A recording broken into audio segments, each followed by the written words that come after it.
Parfait. Alors, bonjour à tous et à toutes et bienvenue à cette quatrième journée des dialogues pour la biodiversité dans la deuxième édition. On est très choyés là, de vous avoir avec nous cet après-midi. Avant toute chose, même si c'est un événement qui est virtuel, je pense qu'il est important de reconnaître d'où nous rejoignons cet appel. La majorité de nos organisations sont basées à Tiohtià:ke, communément connu sous le nom de Montréal, un territoire qui a longtemps servi de rencontre et de lieu d'échange entre les peuples autochtones, y compris les nations Haudenosaunee et Anishinaabe. Par la présente, nous tenons à honorer, reconnaître et respecter ces nations à titre de gardiennes traditionnelles des terres et de l'eau sur lesquelles nous nous rejoignons aujourd'hui. Tout d'abord, nous souhaitons aussi remercier nos partenaires et nos commanditaires qui ont permis aux dialogues pour la biodiversité d'avoir lieu et d'exister pour cette deuxième édition. Les dialogues pour la biodiversité, ce sont 4 jours de rencontres intersectorielles, gratuites et en ligne, tenues par la société civile pour démocratiser la 16e conférence des Nations unies sur la biodiversité, autrement connue sous le nom de CDP16 ou COP16 en anglais. Les dialogues offrent une plateforme vraiment propice aux échanges et à l'apprentissage aux sujets relatifs au CDP, particulièrement la défense et la protection de la biodiversité. Pour voir l'ensemble des événements tenus dans le cadre des dialogues, ainsi que pour vous y inscrire, vous allez pouvoir visiter le site web que je vais mettre en clavardage. Puis comme vous avez pu remarquer pour cet événement, il est enregistré. C'est juste pour permettre aux personnes qui ne puissent pas être en ce moment connectées avec nous aujourd'hui de participer là, en regardant l'événement par la suite. Il va être publié sur la chaîne YouTube du Projet de la réalité climatique Canada. Puis finalement, on a beaucoup de panélistes qui sont des experts et expertes dans plusieurs domaines. Donc, on vous invite là, à poser vos questions dans la petite boîte Q&A ou sinon dans le clavardage de Zoom. Puis à la fin, là, si on a le temps, on va essayer d'avoir un petit moment pour répondre aux questions. Et sans plus tarder, je vais vous présenter votre animateur, David Roy, qui est le directeur général des ateliers pour la biodiversité. Merci beaucoup, Agathe, de nous inviter pour discuter. Je vais prendre un peu de temps. On a tellement d'experts autour de la table aujourd'hui que je vais leur laisser la parole principalement.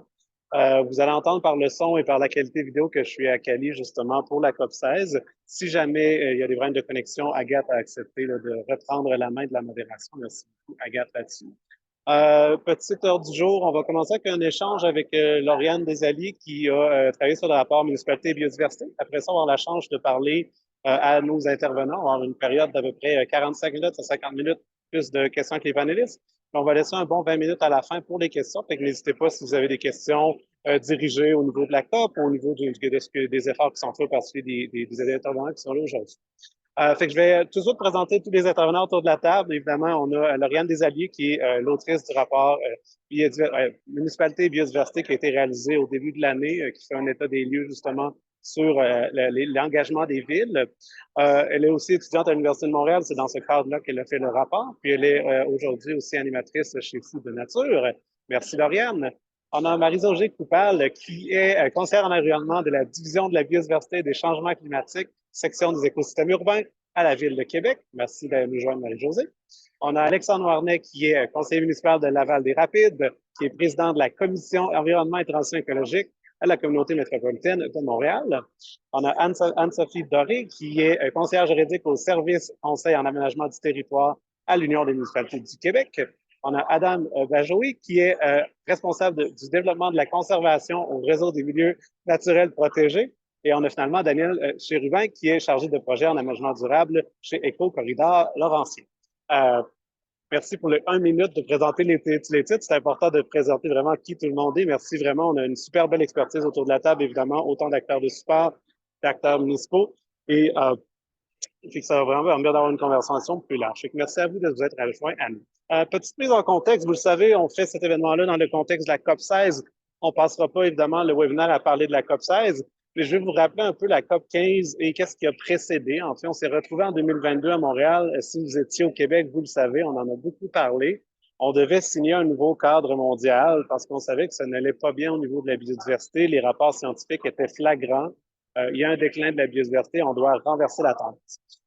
Fin de grand débat pendant la COP15, on finit finalement par signer une entente, le cadre Kunming-Montréal, qui nous dit que d'ici 2030, il faut freiner la perte de biodiversité et même renverser la tendance. Puis en 2050, grand défi de vivre en harmonie avec la nature. Ça veut dire évidemment de protéger la biodiversité, mais ça veut aussi dire de l'utiliser durablement. On va toujours continuer d'interagir avec la nature, on en fait partie. Mais c'est aussi de s'assurer qu'on finance à bon escient la protection de la biodiversité et aussi qu'on partage des bénéfices, c'est-à-dire que tout le monde ait un accès égal aux bénéfices de la nature et aussi un accès à la nature. Donc, Pendant la COP 15, puis encore aujourd'hui pendant la COP 16, on reconnaît beaucoup le rôle des villes et des gouvernements de proximité parce que souvent, c'est eux qui ont la connaissance la plus aiguë de leur territoire. Donc, les villes, les communautés locales, évidemment, les peuples autochtones connaissent bien leur réalité. Ils sont vraiment associés. Donc, autant que les gouvernements fédéraux et provinciaux ont des rôles à jouer, c'est vraiment au niveau des villes qu'on peut agir concrètement. Il y a en fait une cible, la cible 12, qui est carrément adressée là, à la gestion de territoire, qui est vraiment une compétence au niveau des municipalités, de dire, ben, il faut justement qu'il y ait plus de connectivité, plus de nature, plus de trames vertes et bleues au niveau justement de nos municipalités. Euh, la COP 16, ben, en fait, elle est commencée lundi dernier. Beaucoup de défis, encore une fois, encore beaucoup de textes qui sont en débat de comment on les met en œuvre et tout. Mais ce qu'il faut surtout savoir, c'est que la COP 16, c'est une COP de mise en œuvre. On sait qu'on a un grand cadre mondial. Maintenant, ce qui est important, c'est d'avoir les règlements, les mécanismes et l'argent pour le mettre en place. Fait que je ne parlerai pas des grands textes et ainsi de suite, mais ce qu'on reconnaît, c'est encore de dire qu'il faut de l'action. Et les meilleures personnes placées pour mettre de l'action, justement, c'est les gens qui connaissent intimement leur territoire. Fait que c'est pour ça qu'on fait un webinaire justement avec le rôle des municipalités. Vous êtes des acteurs engagés et qui doivent être engagés justement pour mettre en œuvre tous ces grandes cibles-là du cadre. Fait que merci beaucoup de vous joindre à nous encore une fois. Comme je disais, on va commencer avec une petite échange avec Lauriane. Ça va donner un petit peu un contexte là, sur l'engagement des municipalités. On est vraiment chanceux, évidemment, encore une fois, d'avoir 5 personnes qui vont participer au panel. Mais le Québec est composé de plusieurs municipalités. Fait que Lauriane a eu la chance justement là, d'interroger plusieurs municipalités, plusieurs acteurs de soutien. Fait que j'aimerais ça, Lauriane, justement, que tu nous parles un peu là, de quelques constats que tu as faits, qui on considère représentent assez bien la situation. Évidemment, on pourra aller dans les nuances avec nos panélistes toute la suite. Fait que, premièrement, Lauriane, justement, le rapport, tu as eu la chance de parler à une cinquantaine d'acteurs pendant ton rapport, en fait, pendant la réalisation du rapport. Peux-tu nous dire, grosso modo, est-ce que les villes sont engagées pour la biodiversité? Qu'est-ce qui sont les grands trucs qui sont sortis? Ben, c'est une question qui se répond par oui ou par non, mais qui n'est pas si simple que ça. Aujourd'hui, les municipalités sont engagées pour la biodiversité de plus en plus, plus qu'il y a quelques décennies, et pour plusieurs raisons. Mais on s'est aussi demandé, est-ce qu'elles sont assez engagées? Est-ce qu'elles pourraient en faire plus? Puis ce qui en est ressorti, c'est que 90% des répondants pensent que leur municipalité devrait en faire plus, soit un peu plus ou beaucoup plus pour la biodiversité. Donc oui, elles sont engagées, mais elles pourraient l'être encore plus. Il y a du chemin à faire encore. Puis d'un autre côté, oui, elles sont engagées pour la biodiversité et pour les autres enjeux, mais leur priorité première, ça demeure les citoyens, la population et leur bien-être. Donc ça peut aider ou nuire aux enjeux de biodiversité, aux enjeux environnementaux selon les cas. On va en reparler. Merci beaucoup. Puis juste pour faire la parenthèse, je ne l'ai peut-être pas mentionné, tu as eu la chance évidemment aussi de parler à des élus et aussi des gens qui travaillent en environnement. Fait qu'évidemment, c'est quand même un portrait qui était assez général. De toute façon, la réponse était similaire entre les acteurs, mais on voit que même du côté élu et spécialiste de l'environnement, on reconnaît qu'il y a encore beaucoup d'actions à faire pour qu'il y ait évidemment certains conflits de pourquoi on ne le fait pas. Parlant de justement les défis, le pourquoi est-ce qu'on met ou on ne met pas en place des actions en faveur de la biodiversité, est-ce que tu peux nous dire un peu c'est quoi les grands défis là, qui sont sortis dans le rapport? Oui, ben on les nommait les freins, c'est le vocabulaire qu'on a utilisé. Évidemment, la recherche n'a pas couvert tous les freins de toutes les petites et grandes municipalités, mais les plus importants et récurrents. Donc, en ordre décroissant d'importance, là, du frein le plus dérangeant au frein le moins dérangeant. En premier, il y a le manque de ressources financières qui est beaucoup revenu pour faire des projets, que ce soit pour acquérir des milieux, pour rémunérer l'expertise, etc. Ensuite, il y a la désinformation, le manque de connaissances de la population. Par exemple, quand des citoyens vont s'opposer à des projets positifs pour la biodiversité, ça peut nuire. En troisième, il y a la complexité, la lenteur des processus de conservation. Donc, par exemple, lorsqu'il va y avoir des blocages aux autres paliers gouvernementaux qui vont vraiment ralentir l'action des villes. Puis, il y a la réglementation absente ou déficiente qui va parfois souvent prioriser le développement, l'économie avant la protection des espèces, des milieux naturels. Puis ça, c'est vraiment, tu sais, c'est au niveau de la structure des lois. Et le dernier, c'est le manque de ressources humaines qui peut occasionner un manque de temps pour faire certains projets parce que ça prend du temps faire des projets, ça prend du temps remplir des demandes de subventions pour avoir l'argent qui est le premier frein. Puis ça ressort surtout chez les petites municipalités, mais partout pas mal. Merci beaucoup. C'est drôle parce qu'en fait, les freins que tu mentionnes sont beaucoup des freins qu'on retrouve même de façon mondiale. Le financement de la biodiversité est un des plus grands enjeux, que ce soit local ou que ce soit mondial. Puis même chose au niveau là, de la renforcement de la capacité. Oui, parler de la biodiversité, mais ça demande des connaissances, ça demande des capacités, ça demande des ressources. Fait que c'est intéressant de voir que peu importe l'échelle, il y a des défis similaires. Puis il faut vraiment comme justement trouver les leviers, comment le mettre en place et aussi justement là, trouver des solutions innovantes pour le faire.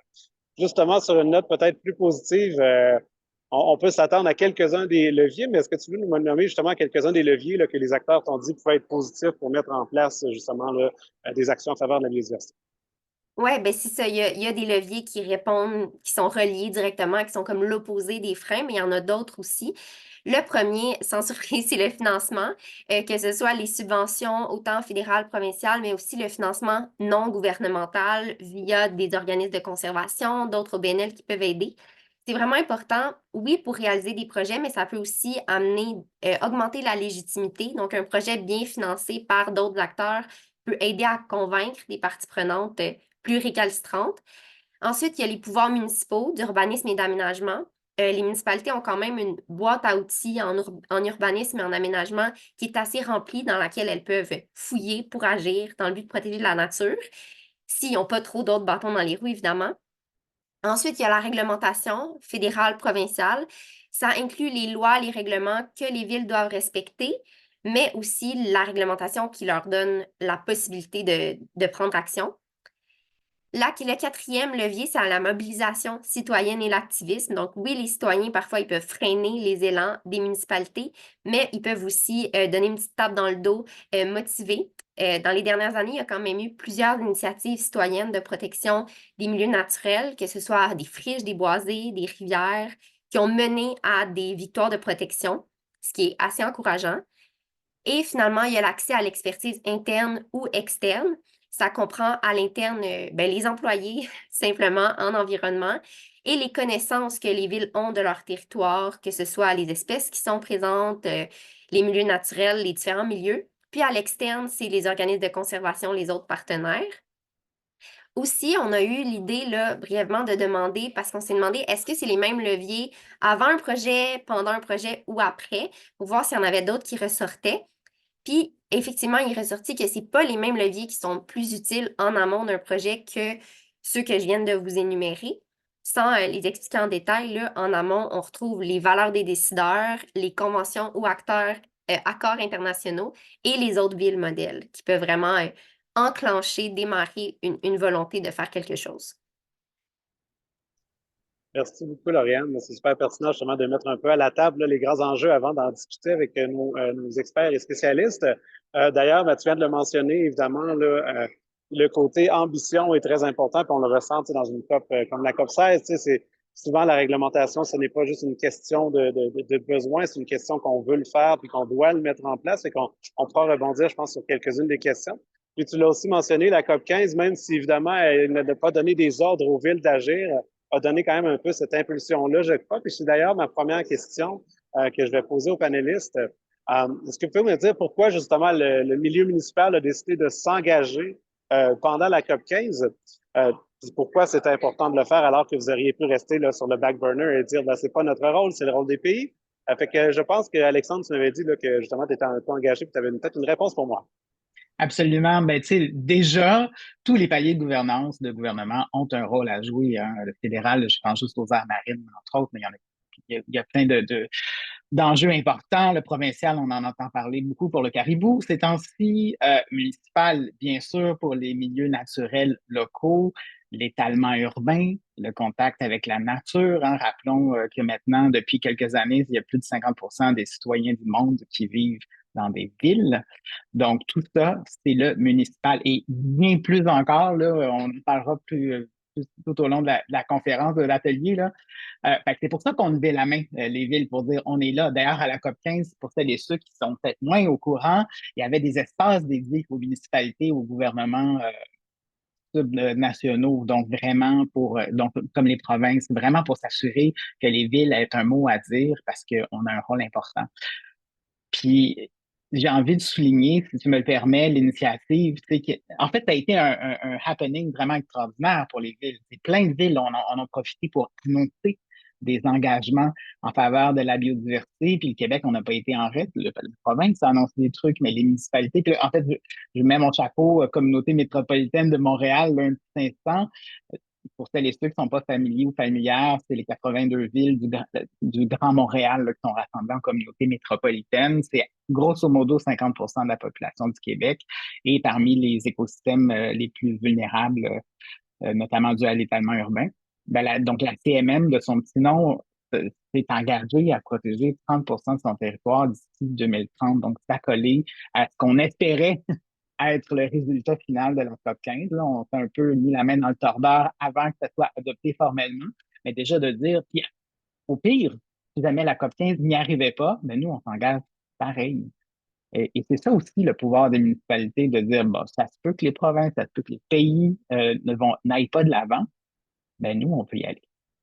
Ça, c'est devenu une base de référence pour les municipalités du Grand Montréal. Par la suite, là, dans les 2 dernières années, plusieurs projets ont été amenés, évoqués en disant hey, on s'est engagé à la COP 15. Fait que là, on met des actions de l'avant en lien directement avec ça. Merci, Alexandre. Marie-Josée, si je me trompe, du côté de Québec aussi, il y a eu une impulsion là, venant de la COP 15. Est-ce que tu peux nous en parler? Oui, ben, je peux vraiment compléter, puis ça va dans le même sens que ce que Alexandre a dit tout à l'heure, mais je peux rajouter que le fait que la COP 15 s'est tenue à Montréal, c'est clairement pas étranger à la prise d'engagement par la Ville de Québec, là. Si la COP 15 était tenue toute en Chine, je suis pas sûre que ça aurait eu le même potentiel de mobilisation, puis aussi toute la mobilisation qui a été générée par la mairesse de Montréal, notamment avec l'engagement de Montréal et aussi avec toutes les organisations québécoises, canadiennes en conservation autour de l'événement qui ont tenu des sommets en marge, qui ont tenu des ateliers, des conversations, etc.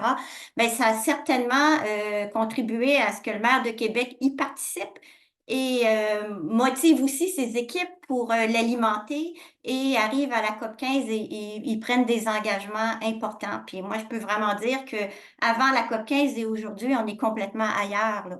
Que la biodiversité, avec les engagements qu'il a pris, je vais le rappeler rapidement, déposer un dossier de candidature pour devenir région de la biosphère. Ben, on avait justement une réunion de partenaires là-dessus ce matin. C'est un dossier qui va être déposé en 2025, qui amène beaucoup de mobilisation autour de la conservation de la biodiversité, de faire de la biodiversité un pilier fort du futur plan d'urbanisme et de mobilité. Ben, c'est maintenant dans une des premières valeurs du futur plan d'urbanisme. Également, ben, un peu pour détailler tout ça, de s'engager dans une stratégie en faveur de la biodiversité sur laquelle je travaille particulièrement et qui va être publié aussi, là, qui est visé pour 2025. Fait que, on n'a jamais autant parlé de biodiversité, mais on est comme ailleurs dans le propos, là, réellement. Merci à vous deux. Vous prouvez justement que c'est vraiment une question de volonté et d'ambition, qu'évidemment, la réglementation vient souvent après, mais qu'il y a vraiment un côté que il faut une impulsion, il faut décider de se mettre en avant, puis après ça, des fois, le reste va suivre. Fait que merci beaucoup. Cela dit, évidemment, il faut que ça suive, il faut des initiatives, il faut du développement. Ici, à la COP 16, on en parle beaucoup du niveau mondial, justement, les nouveaux règlements, les nouveaux trucs qui ont été mis en place. Au Québec aussi, il y a des trucs qui ont changé depuis 2 ans, heureusement. Anne-Sophie, tu as un bon rôle justement pour voir un peu là, tout ce qui se passe. Est-ce que tu vas nous parler un peu justement des développements qu'il y a eu dans les 2 dernières années? Oui, mais en fait, dans les 2 dernières années, il y a eu énormément de développement si on parle vraiment du cadre juridique en aménagement du territoire. En fait, d'abord, il y a eu une réforme de la loi sur l'aménagement et l'urbanisme. C'est la première réforme de cette ampleur-là qui a touché à l'aménagement du territoire.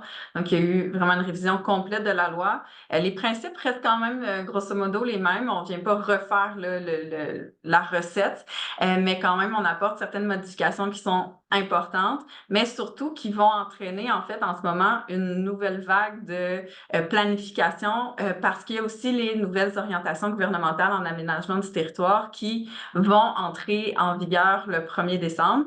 Ces orientations-là, finalement, elles viennent dire aux MRC, aux municipalités, certains éléments qui doivent être pris en considération dans l'élaboration de leurs documents de planification de l'aménagement du territoire. quand on s'intéresse particulièrement à la biodiversité, la conservation, ce qui est intéressant de noter, c'est que dans les OGAT, le petit acronyme des orientations gouvernementales, c'est qu'il y a maintenant un focus qui est mis sur justement l'identification de corridors écologiques et la préservation de milieux naturels dans une vision de consolidation des milieux de vie. Donc, il y a cette nouveauté, cet ajout qui est fait dans les OGAT, puis ensuite, on va voir cet ajout-là se répercuter dans les documents de planification au niveau des MRC des municipalités et une meilleure prise en considération justement des enjeux environnementaux, climatiques, protection de la biodiversité. J'ajoute à ça, je reviens peut-être un petit peu plus en arrière que les 2 ans de la question, mais il y a eu également une modification à la loi sur la conservation du patrimoine naturel en 2020. Cette loi-là, elle vient mettre la table pour la protection de territoires, donc les aires protégées, les réserves naturelles, et on a ajouté dans la loi sur la conservation du patrimoine naturel certains nouveaux outils de conservation, dont notamment les autres mesures de conservation efficaces. Et aussi des nouvelles catégories d'aires protégées. Et finalement, cette modification législative-là, elle vient bonifier aussi, ou en tout cas moduler le coffre à outils pour arriver à faire de la conservation de territoire. Et puis, ces outils-là vont arriver à peu près en même temps que les OGAT, fait qu'il y a quelque chose d'assez intéressant là, qui va se passer dans les prochaines années. On va être vraiment dans une perspective de refonte, de révision de notre vision, en tout cas au niveau des municipalités en matière d'aménagement du territoire. Merci beaucoup. Je pense que je parlais la parole à Adam. Justement, vous travaillez directement avec le secteur privé, les propriétaires privés aussi, justement. Puis c'est un grand défi. Là, évidemment, les municipalités ont un mot à dire sur leur territoire, mais ils font face à une réalité où plusieurs territoires sont privés. Justement, est-ce que tu veux nous mentionner pourquoi justement ces changements-là qui ont été faits dans les 2 dernières années là, vous donnent un coup de pouce pour ce qui serait justement à la protection? Ouais, bah justement, ça fait le bon aussi avec ce que tu disais, Anne-Sophie, au niveau justement de la prise en compte justement de la conservation dans les nouveaux règlements municipaux avec les OGAT. On voit justement avec l'initiative des corridors écologiques qui ont pris plus de place et qui doivent être pris en compte par les municipalités. Donc, c'est comme une initiative qui existe depuis maintenant 2017 avec de nombreux outils pour les municipalités. Donc, c'est vraiment intéressant que justement ça prenne, ça s'était déjà développé avant, mais ça prend plus de poids au niveau des municipalités. Donc, c'est assez intéressant. Au niveau des outils aussi, je l'ai mentionné, Anne-Sophie, les autres mesures de conservation efficaces. Donc, ça vient comme en complément des aires protégées. Puis, ça va permettre souvent, on parle de protéger 30% du territoire d'ici 2030. Bah, ces AMCE vont permettre justement de comptabiliser un peu, d'être comptabilisés dans 30% là, mais d'avoir aussi une reconnaissance des différents territoires qui sont conservés à la fois par les propriétaires privés avec différentes mesures de conservation volontaire. Donc, ça permet aussi justement d'avoir cet outil-là pour, mettons, l'ensemble des organismes de conservation ou les municipalités. Ça vient comme un peu étayer aussi le portefeuille d'outils avec, souvent quand on parlait de conservation volontaire, on parlait souvent de copropriété avec des municipalités ou d'acquisition ou alors des servitudes de conservation qui étaient mis en place entre des organismes de conservation et des municipalités. Mais là, justement, ces outils-là, ça va permettre de créer peut-être plus de repenser un peu ces outils-là ou d'être plus créatif avec, notamment, on parle de servitudes de conservation forestière, par exemple, où ça va permettre d'avoir justement certaines restrictions dans des boisés, tout en prenant compte justement la protection de la biodiversité et concilier un peu on peut voir ça plus comme une conciliation des usages justement qui ne viennent pas nuire à la protection de la biodiversité. Donc c'est vraiment ça se développe, puis ça, comme tu disais, il y a un espèce de petit momentum avec plein d'acteurs qui commencent à se mobiliser autour de ces outils-là pour essayer de travailler ensemble. Donc, on le voit beaucoup en conservation privée et c'est quand même assez stimulant de voir la mobilisation des municipalités à ce niveau-là. Merci, mais tu fais le lien, tu sais, c'est un des trucs les plus importants avec la COP 15 et 16, c'est de dire que tout le monde doit être actif. Là, tu sais, évidemment, aujourd'hui, on a la chance de parler à la municipalité, mais on avait un webinaire similaire avec les campus universitaires qui sont des super gros milieux, des fois aussi gros que des petites villes. Puis aussi avec le secteur privé, fait que justement, c'est vraiment tout le monde doit s'engager, puis c'est le fun justement de voir les municipalités le faire aussi. Daniel, je crois que tu voulais peut-être rebondir là, sur le commentaire de Sophie ou de Adam. Oui, oui. Au fait, je voulais, puisqu'on parle de développement important au cours des 2 dernières années, ça, c'est pas au cours des 2 dernières années, c'est quelque chose qui est quand même encore en cours aujourd'hui. Il y a eu l'appel à projet d'aires protégées du gouvernement du Québec qui a eu lieu. Et ce qu'on a remarqué, c'est qu'il y a quand même eu un engouement des municipalités pour déposer des projets. Puis Puis, c'était pas spécifiquement adressé uniquement aux municipalités, mais il y a eu quand même cet engouement. Et par exemple, dans la région des Laurentides, on a vu des municipalités qui ont collaboré entre eux pour déposer des projets d'aires protégées. C'est 71% des municipalités qui ont des terres publiques qui ont déposé des projets, pour un total de 40 projets. Donc, il y a quand même un mouvement à ce niveau-là. Bien entendu, il ne faut pas oublier, comme disait Adam, du volet privé, parce que c'est la majorité du territoire, on va s'entendre. Mais il faut quand même remarquer cet engouement qu'il y a eu. Puis ce qui est intéressant aussi, c'est que pour le dépôt de projet, il faut avoir une résolution de la MRC.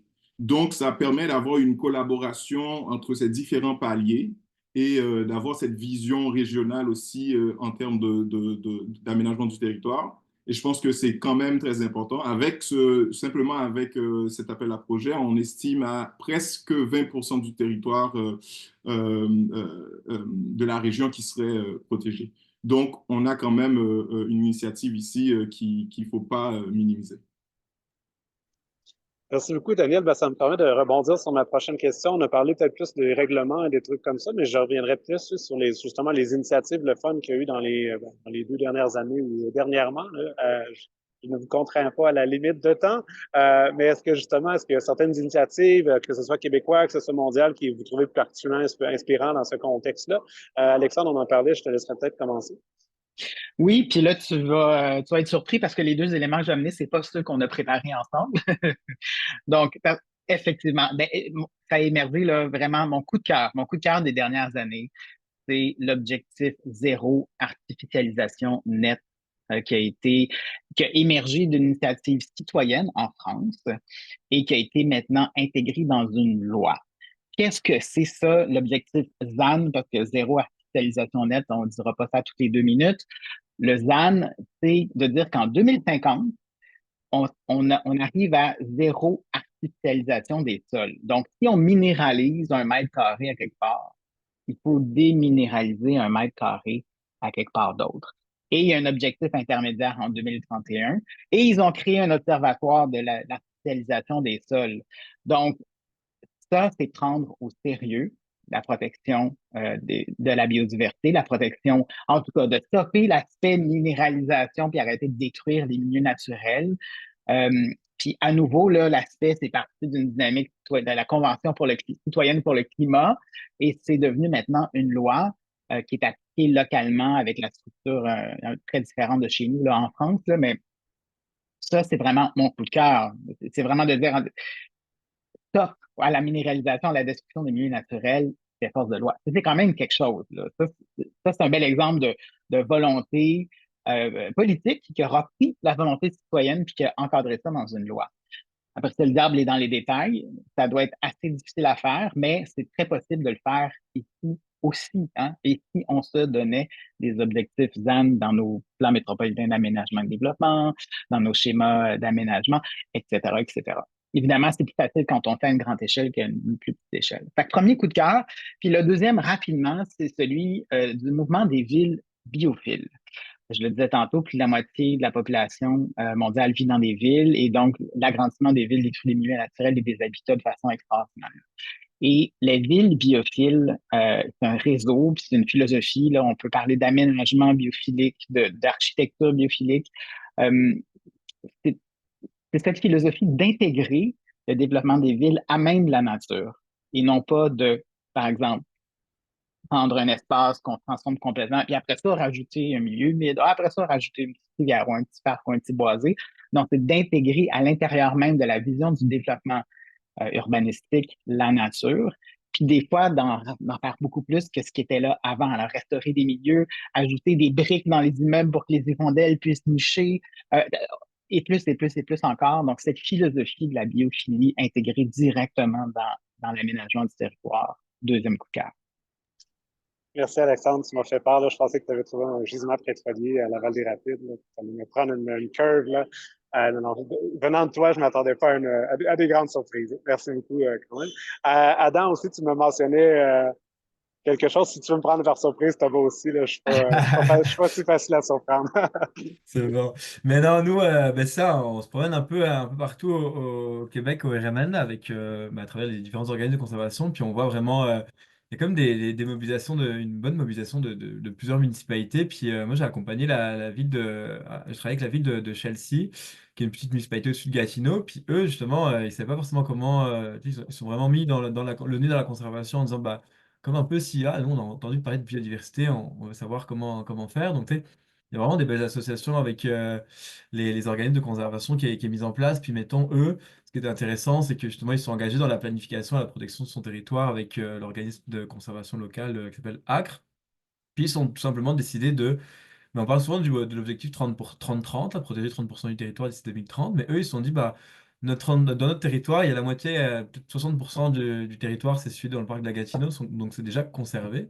Donc ils se sont dit, bah, nous, on va essayer d'être plus ambitieux que ça et protéger 30% du territoire en excluant justement en excluant le parc de la Gatineau. Donc il y a quand même des municipalités qui veulent davantage protéger la biodiversité et pas aller juste au-delà d'un simple 30% qui est donné dans des ententes. Puis c'est vraiment stimulant parce qu'on en voit de plus en plus des organismes, enfin des municipalités où les élus sont parfois juste à temps partiel et pas, tu sais, tantôt Lauriane le mentionnait, le manque de ressources, mais souvent il y a beaucoup de municipalités qui sont petites, mais c'est elles aussi qui ont beaucoup de territoires à protéger, mais c'est elles qui ont le moins de ressources. Puis elle commence à se mobiliser, à essayer justement de voir qu'est-ce que c'est possible de faire. On veut montrer l'exemple en protégeant d'abord des terrains municipaux pour ensuite, bah, ça fera écho au niveau des propriétaires privés. Donc, c'est vraiment intéressant de voir que elles se veulent aussi exemplaires en termes de protection de biodiversité sur leur territoire pour que justement bah, leurs citoyens après embarquent le pas.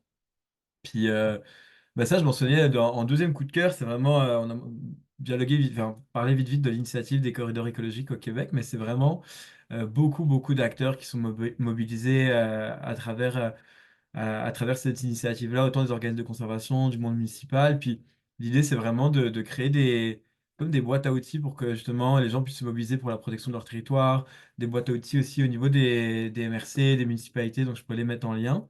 Mais c'est ça, il y a comme une mobilisation commune de se créer des outils pour justement de voir un peu qu'est-ce qu'on peut faire ensemble. Puis c'est vraiment, ça porte tout son sens quand on parle de conservation volontaire en terre privée, parce que justement, on voit que la volonté des acteurs, elle est très présente et c'est comme plein de coups de cœur que je pourrais nommer à travers toutes les municipalités au Québec qui s'appliquent, mais je ne vais pas se faire trop perdre de temps, David, donc c'est ça. C'est des... Je suis pas si tyran quand même, tu peux ajouter, mais je veux peut-être rebondir sur un truc que tu as dit qui est super important. Tu sais, des fois, on considère le cadre mondial comme étant l'ambition et l'apogée des objectifs, mais le cadre mondial, c'est un cadre qu'on a décidé à plusieurs parties que c'était le minimum à faire. Fait que c'est important, justement, entre acteurs, de réaliser, tu sais, que selon notre capacité, selon qu'est-ce qu'on peut faire, il y a des villes où c'est dur d'avoir 30% à cause de l'historique, alors que d'autres, que s'ils faisaient juste 30%, ben, ça voudrait dire qu'ils détruiraient une partie de leur territoire. Fait que c'est super important justement d'adapter notre réalité selon le cadre mondial, ainsi de suite, puis de collaborer justement pour s'assurer qu'on est ambitieux autant qu'on peut l'être et non pas qu'on se donne le minimum en fait. Ça me permet justement de rebondir, tu l'as un peu mentionné Adam, justement le fait de travailler ensemble parce que on ne pourra pas réussir sans justement collaborer. Euh, Pourquoi est-ce que vous pensez que c'est important là, dans vos contextes, justement, là, de travailler ensemble là-dessus? Je commencerai peut-être avec toi, Daniel. Évidemment, là, dans une optique de corridor, vous n'avez pas vraiment le choix de travailler ensemble. Peux-tu me dire pourquoi, justement, c'est important de cette collaboration multi-acteurs? Oui, absolument. Et ça permet de rebondir pas mal à ce que disait Adam. Au niveau de la collaboration, c'est quand même, il faut comprendre la réalité municipale. Donc, il y a comme une vision administrative du territoire, donc il y a une limite, alors que un corridor écologique, on ne peut pas le penser à cette échelle-là. Il faut le penser à une échelle beaucoup plus large, une échelle régionale, voire de la province et même de la connectivité. Il y a des réflexions entre, par exemple, les États-Unis et le Québec sur un corridor plus large. Donc, l'idée vraiment est de penser la connectivité à une échelle beaucoup plus grande et la collaboration avec les organismes de conservation, par exemple, ou les organismes de bassin versant, qui, eux, ne pensent pas la conservation à une limite définie, ben, cette collaboration-là vient jouer à ce niveau. Et vice-versa, il y a une connaissance qui est acquise par ces organismes-là qui doivent être traduites au niveau de la réglementation. Sinon, ça sert à rien si il n'y a pas un cadre qui vienne régir l'usage, l'utilisation du territoire. Et à travers cette collaboration, on peut arriver à concilier cette vision-là. Il y a des défis, on va pas se mentir, mais c'est quand même c'est essentiel et primordial à ce que on arrive au résultat qu'on souhaite. Pour l'instant, c'est 30% 2030, mais on sait qu'il va falloir accélérer. Et puis, c'est quand même intéressant ce que disait Alexandre, parce qu'il y a quand même de pas en la fragmentant, comme quoi l'humain vit dans un petit bout et puis la conservation dans un autre. Il y a quand même cette idée d'intégrer la nature à notre mode d'habitation, donc la façon qu'on utilise le territoire en considérant la nature. Merci. Adam, tu en as parlé tantôt un peu, Charles, de la collaboration. Est-ce que tu voulais rebondir quand même un petit peu? Ouais. Mais ça, en fait, c'est en conservation volontaire avec les municipalités, il y a quand même beaucoup d'outils qui existent. Puis il y a comme toutes les organismes de conservation, en fait, il y a vraiment de la créativité à avoir aussi pour que justement ça puisse se mettre en place. Autant les villes vont vouloir chercher à protéger la biodiversité de leur territoire, mais souvent, tu sais, il va y avoir aussi des enjeux au niveau tu sais, au niveau des taxes foncières, par exemple, essayer de choisir de protéger un milieu naturel plutôt que le développer. C'est aussi des coûts qui peuvent être des choix vraiment plus des choix politiques, mais au niveau de justement cette collaboration-là, tu sais, les organismes de conservation, c'est eux comme les experts de la biodiversité, puis comme mentionné, les villes n'ont pas forcément toujours les outils pour le faire. Donc souvent même, tu sais, en termes d'outils, même, je dirais même en termes de financement, tu sais, souvent ça va être les organismes de conservation, eux, ils vont avoir accès à, pas toujours beaucoup, mais à quand même du financement pour justement essayer de mettre en place des stratégies, des solutions d'outils de conservation volontaire comme des servitudes ou justement des partenariats comme pour protéger la biodiversité à l'échelle de ville. Puis on voit vraiment justement il y a des beaux exemples, je pense à, à Connexion Nature et le Mont-Saint-Hilaire, justement autour de la réserve de biosphère du Mont-Saint-Hilaire, où il y a vraiment un gros noyau de biodiversité qui est présent. Puis autour, il y a quand même beaucoup de propriétaires privés. Il y a des terrains qui appartiennent à la ville, d'autres qui vont appartenir à des propriétaires. Puis justement, cette collaboration, elle se fait avec la ville pour justement essayer d'élargir ce noyau-là et le protéger davantage. Donc, la ville est automobilisée à discuter avec les propriétaires parfois que l'organisme de conservation Connexion Nature. Donc, c'est vraiment des modèles qui marchent. Puis, il va y avoir parfois la ville va acheter un terrain, puis, parce elle va avoir de l'argent à ce niveau-là, et elle va juste confier sa gestion à l'organisme de conservation qui va être plus, mettons, responsable ou outillé à mettre en place des mesures de conservation comme la restauration écologique ou d'autres. Donc, on voit que vraiment, il y a comme une espèce de symbiose entre les organismes de conservation et les municipalités qui sont acteurs qui fonctionnent quand même très bien. Donc, cette collaboration est quand même essentielle parce que c'est comme un partage d'expertise aussi pour justement que tout le monde puisse y trouver son compte. Puis finalement, c'est aussi un service qui est rendu aux citoyens de pouvoir protéger la biodiversité et puis d'y donner accès. Là, c'est quand même essentiel d'avoir ces partenariats-là d'un organisme de conservation qui va peut-être aménager des sentiers pour que les citoyens d'une ville peuvent y avoir accès. Et justement, on parle beaucoup d'accès à la nature aussi pour justement comprendre un peu c'est quoi l'importance de la biodiversité et des différents services écosystémiques. Donc, ce sont des belles symbioses à ce niveau-là entre les villes et les organismes de conservation. Merci. Je passerai peut-être la parole à une ville, justement, qui peut nous dire de l'autre côté qu'est-ce que ça ressemble. Marie-Josée, si ça te va, je te demanderai la question, justement, pourquoi l'importance des partenariats dans ce contexte de protection de la biodiversité-là?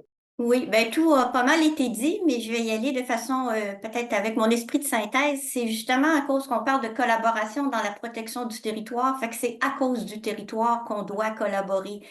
Parce que, comme le disait tout à l'heure Daniel, je pense,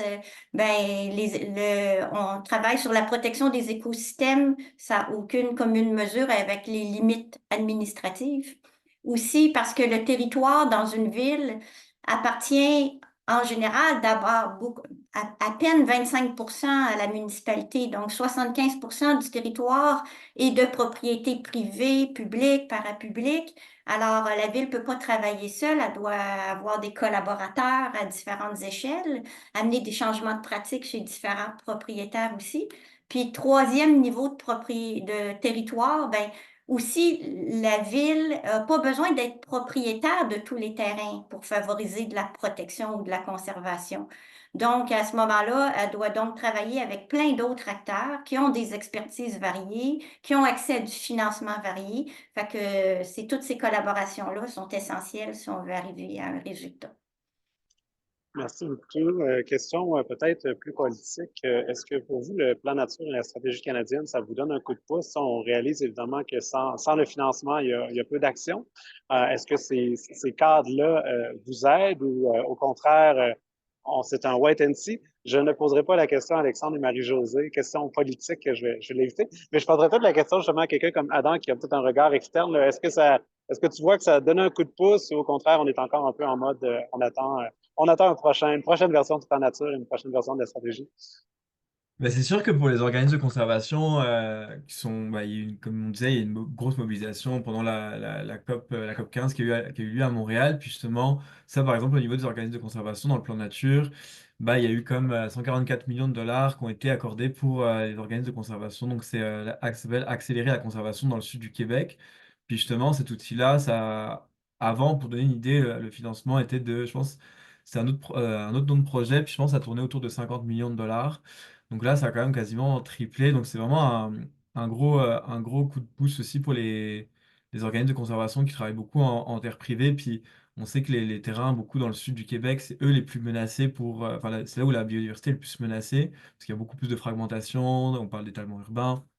Donc il y a vraiment des enjeux de biodiversité à ce niveau-là. Mais d'un autre côté, c'est là aussi où les terrains coûtent le plus cher. Donc ça doit y avoir un budget plus conséquent pour justement faire de l'acquisition de terrain, puis avoir plus de financement. Donc c'est un beau financement qui a été donné justement pour justement accélérer la conservation dans le sud du Québec. Donc j'ai pas eu l'occasion de lire tout le plan nature, mais on sait que ça parle aussi beaucoup d'accès, dans le plan nature, parle beaucoup d'accès à la nature. Donc il y a, oui, le protéger, etc., mais aussi le côté comment justement la population peut y aller. Donc on va quand même nous rester à l'affût de voir un peu comment ça va se traduire plus aussi en termes de mise en œuvre, parce que c'est comme un plan. Donc sa mise en œuvre est toujours le côté le plus excitant à voir se mettre en place. Mais ça a été un des bons financements qui ont été mis en place pour les organismes de conservation, en tout cas. Je sais pas si tu sais que tu avais fait un peu Merci. plus de trucs, David, toi? J'en parlais, je pense que Daniel voulait rebondir aussi. Oui, je voulais rebondir parce que en dehors de juste le financement, il y a aussi ce que ça engendre en termes d'engagement par exemple à l'échelle des MRC. On a vu par exemple dans les Laurentides le Conseil des préfets qui ont pris une résolution à faire des actions en termes de conservation des milieux naturels, bien entendu moyennant que le financement arrive. Mais ça a quand même eu comme un effet de propulsion, donc d'engagement envers la conservation. Donc, il ne faut pas minimiser quand même le pouvoir d'entraînement que une posture peut avoir et comment ça va découler aux différents paliers de gouvernance par la suite. Donc, je pense que c'est quand même intéressant. Il y a un poids à ne pas négliger à ce niveau-là. Merci. Ben, tu sais, je vais me permettre, puis ça me permettrait de poser ma prochaine question, mais justement, un des grands enjeux qu'on a, tu sais, c'est l'axe 3 du plan nature, ou sinon, je ne sais plus c'est quelle cible du plan canadien, mais c'est ce côté mobilisation et de s'assurer que tout le monde embarque dans le projet. Évidemment, aujourd'hui, j'ai la chance et la malchance d'avoir des gens qui travaillent en environnement. Fait qu'évidemment, on est tous d'accord, on se battra pas.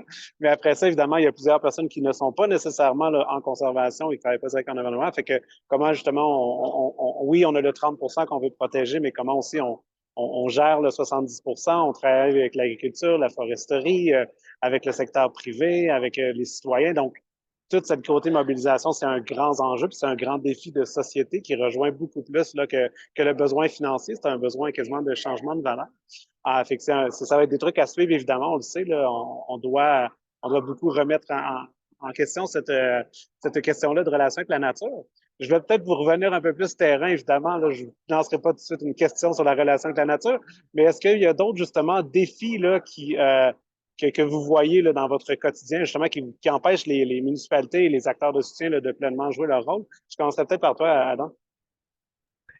Ouais, bah ça, j'en ai parlé un peu tantôt au niveau de. C'est sûr que le financement, c'est un peu le nerf de la guerre. Puis, tu sais, on sait qu'au Québec, même si on veut prioriser, bah, c'est comme des plans de priorisation des milieux naturels, lesquels on veut protéger, etc. Tu sais, il y a comme l'enjeu de.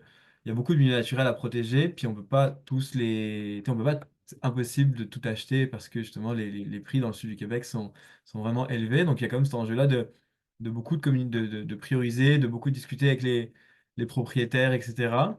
Au Québec aussi, il y a une particularité par rapport au reste du Canada, mais on est la seule province où il n'y a pas de programme permanent pour le paiement des taxes municipales pour les milieux protégés par les organismes de conservation. Donc ça, c'est par exemple des enjeux pour les municipalités parce que ça les prive de certaines taxes dans le cas où elles auraient des réserves naturelles sur sur leur territoire. Donc c'est comme des enjeux plus justement... bah, d'en parler un peu, mais c'est des choix politiques que les municipalités doivent faire aussi pour se développer, parce que c'est pas forcément elles qui ont beaucoup de financement. Donc c'est comment allier justement bah, tous les services qu'une municipalité offre à sa population, puis derrière ça aussi être en mesure de protéger son territoire pour la santé aussi de sa population. Donc c'est comme c'est comme un défi qu'on voit qui est plus politique de bah, une ville ne pourra pas tout protéger, mais c'est comme essayer de jongler entre ces deux éléments. Donc, c'est des défis qu'on voit souvent en fait à travers les organismes de conservation et qui peut être justement parfois un frein pour certaines villes à pas vouloir protéger les milieux naturels parce que justement elles choisissent. Enfin, c'est encore c'est le financement, mais c'est ça. Merci, Adam. J'aimerais ça vraiment faire un tour de table. Je pense qu'on a tous nos défis. Fait que je vous dirais, si vous pouvez en 45 secondes chacun me dire quel est vos défis principaux. J'irai peut-être avec Daniel, puis après ça, je rebondirai là, avec les villes Daniel, si tu veux. Oui, oui, effectivement, il y a pas mal de défis, on s'entend. Je pense que la conciliation des réalités, de diverses réalités, est un défi. Mais si j'avais à nommer un, je pense que c'est celui de l'importance qui est accordée à la conservation dans l'aménagement du territoire. Donc, en termes de priorisation, quand on pense à qu'est-ce qui vient d'abord dans la réflexion, à quelle échelle on met la conservation des milieux naturels et la protection de la biodiversité? Donc, je pense qu'il y a encore une sensibilisation à faire au niveau de tous les acteurs, mais je pense aux municipalités aussi, sur ce qui est, sur les bénéfices qu'apporte la conservation et la protection de la biodiversité en termes de services, en termes de bien-être des habitants, en termes d'outils de lutte contre les aléas climatiques, par exemple. On voit ce qui se passe en Espagne, à Valence, avec les inondations. On a vu ce qui s'est passé en 2011, en 2017 au Québec.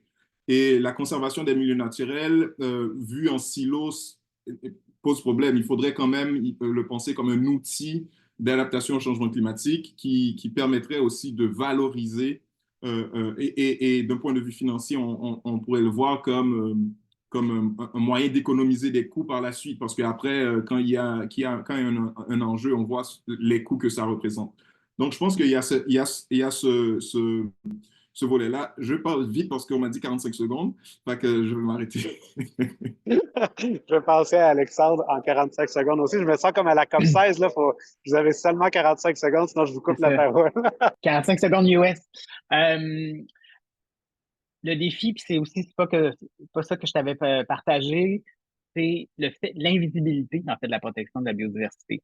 Et pour les élus, là, ce qu'on aime, là, c'est des investissements où il y a une nouvelle bibliothèque qui sort de terre, où il y a un nouveau service pour les citoyens, il y a comme quelque chose, et c'est ça qu'on nous demande souvent, là, fait qu'il y a quelque chose de très, très concret, de très tangible. Protéger la biodiversité, souvent, c'est pas tangible, sauf peut-être pour les riverains d'une belle forêt qu'on veut protéger, par exemple. Donc, c'est hyper important la sensibilisation des citoyens, des organismes, mais des citoyens, là, monsieur, madame, tout le monde qui vient au conseil municipal et qui contacte les élus, là, ça rend l'invisible visible et très concret. Merci. En fait, ça rebondit super bien avec ce que Lauriane nous disait au début, justement, que la priorité numéro 1 des villes, ça reste le citoyen. Fait que faut vraiment engager le citoyen dans ces démarches-là, sinon on a plus de misère à mettre en place ces projets-là. Excusez-moi, j'ai volé 30 secondes aux 45 secondes. Marie-Josée, je te laisse quand même 45 secondes, c'était pas sur ton temps. Ben, ça va dans le même sens. C'est difficile à dire en 45 secondes, mais pour moi, la difficulté est dans la valeur. La valeur, elle est commune. Tout le monde va dire que c'est important de protéger la biodiversité. Puis quand on fait face à une crise de la biodiversité, puis à une crise du climat. Mais on se fait aussi dire, et c'est réel, il y a une crise du logement, par exemple. Et un peu comme le disait tout à l'heure Alexandre, c'est en fin de parcours quand on arrive à décider de l'utilisation du développement ou non d'un terrain qui est en milieu naturel, d'intérêt ou qui pourrait être restauré. Puis là, tu arrives à dire, ben, on protège ce boisé-là parce qu'il faut protéger la biodiversité, parce que ça va rendre la ville plus résiliente, parce que c'est bon pour les citoyens, ou on construit 1000 logements sur le terrain. C'est sûr que, on fait face à une réponse beaucoup plus concrète et rapide quand on travaille à construire des logements pour répondre à une crise que de dire, ah, on a protégé un boisé ou on a protégé telle espèce, donc on contribue à l'effort mondial de réduire la crise climatique et la crise de biodiversité. Fait que le défi est souvent là parce qu'on est tellement dans des ampleurs différentes et dans des temporalités différentes. Merci beaucoup. C'était un bon 45 secondes, merci. Je pense qu'Anne-Sophie, tu as un peu le même son de cloche au niveau du MQ. Là. Évidemment, c'est quelque chose qui se reflète sur plusieurs de vos membres. Est-ce que tu voulais en parler un petit peu? Oui, exact. Mais c'est sûr que la situation de crise multiple complexifie l'action municipale. On parle oui, de la crise de la biodiversité, crise environnementale, la crise de l'habitation, la crise de l'itinérance. Puis ce qui est difficile aussi dans cette action municipale-là, c'est que c'est un joueur qui est de dernier recours, là, en fait. Là, c'est le palier le plus proche, mais c'est celui aussi qui parfois arrive, qui se fait imposer certaines décisions, je vais le dire ainsi, par les paliers supérieurs, qui complexifie justement cette action-là dans un contexte de crise qui est multiple. Mais aussi, il faut arriver justement à dépasser ces défis-là pour avoir une vision qui est globale de l'ensemble de ces enjeux-là. Puis on y viendra aussi, mais il y a une question de vision politique là-dedans pour justement... en fait, il y a probablement une volonté d'agir rapidement quand on est dans une situation de crise, mais il faut prendre le temps de poser les actions, surtout dans le contexte législatif que je vous ai présenté, où il y a une multiplicité d'outils, de pouvoirs, de compétences qui est envoyée aux municipalités. Puis là, il faut poser le temps de bien placer cette action-là pour que finalement, on veuille pas juste régler une crise à court terme, mais qu'on ait des solutions qui soient pérennes puis qu'on ne crée pas d'effet rebond avec une action immédiate, mais qui va avoir des effets négatifs dans le futur. Merci. Puis je vais faire le point avec la COP16. Encore une fois, super intéressant de voir qu'à différentes échelles, on a des enjeux similaires. Ici, il y a beaucoup le sujet de ah, mais là, on fait une COP biodiversité, mais la semaine prochaine, on a une COP climat, puis l'autre d'après, une COP sur le plastique, puis après ça, une COP sur la désertification. Puis on a aussi des crises sociales et des guerres en même moment. Fait que, justement, cette importance-là de, oui, parler biodiversité, mais de s'assurer que tout se fait avec de la cohérence. Puis c'est un des trucs qui a été le plus demandé là, au niveau du gouvernement provincial, je me rappelle, dans le plan nature, c'est d'être cohérent, c'est de dire, OK, oui, on plan nature, mais il faut aussi que notre économie, il faut que tout change, puis qu'il soit cohérent avec ces décisions-là, biodiversité. Fait que merci, ça reflète justement bien ce besoin-là de travailler justement en considérant la biodiversité, mais en considérant les autres enjeux là, qui sont présents. Peut-être une petite question assez rapide sur le financement. Là, je ne veux pas évidemment ignorer cette question-là. On en dit souvent, c'est quand même un enjeu important. Je te demanderais peut-être justement, Daniel, on avait parlé justement, il y avait quelques initiatives intéressantes pour pallier le manque de financement. Évidemment, malheureusement, l'argent ne pousse pas dans les arbres, sinon on les protégerait. Mais tu veux-tu me donner un peu d'innovation justement sur le côté comment on peut financer indirectement? Oui, ben moi je suis un peu effrayé à la question. Je ne vais pas prétendre pallier le manque de financement, mais je pense qu'il y a quand même des initiatives intéressantes et qu'il y a des outils dont les municipalités disposent pour, mettons, générer une forme d'éco-fiscalité, par exemple. On a vu par exemple à Victoriaville où ils ont mis en place une taxation selon le pourcentage d'occupation du sol. Donc c'est une taxation modulable selon le coefficient d'occupation du sol, le pourcentage du sol qui est construit. Donc, ça, c'est une initiative qu'on pourrait penser. Donc, le pouvoir existe. Donc, il faut juste avoir cette initiative-là et le penser du point de vue de conservation des milieux naturels et ainsi, par exemple, lutter contre l'étalement urbain. Donc, on pourrait imaginer, par exemple, que selon le type de construction qui est, qui est proposé, il y aurait une taxation qui viendrait avec, considérant le pourcentage de milieu naturel qui est détruit, par exemple. Il y a d'autres initiatives. Je pense, par exemple, à la ville de Blainville. C'est pas tout à fait une taxation, mais je le perçois de la même façon. Ils ont mis, par exemple, dans le quartier Chambéry, ils avaient mis une servitude écologique en arrière-l'eau pour toute nouvelle construction. Donc, il y a comme un 4 mètres environ, si je ne me trompe pas, qui est exigé sans destruction. Donc, on n'a pas d'intervention qui est autorisée dans ce 4 mètres. Donc, si on pense deux constructions dos à dos, ça fait quand même un 8 mètres de conservation qui est sauvegardé. Bien entendu, puisqu'on parlait de défis, il y a quand même des enjeux de se faire dire que c'est de l'expropriation déguisée, etc. Mais dans la plupart des cas, la municipalité finit par avoir gain de cause. Donc, je pense quand même qu'il y a comme des initiatives de ce genre à prendre. Qu'il faut avoir le courage de le faire aussi, de penser, parce que je pense qu'en 2018, ils ont modifié, ils ont donné ce pouvoir-là aux municipalités, donc d'aller chercher un peu plus de pouvoir de taxation par rapport à ce genre d'initiative-là. Merci. Je laisserai peut-être la parole aussi à Nouville. Marie-Josée, peut-être? Oui.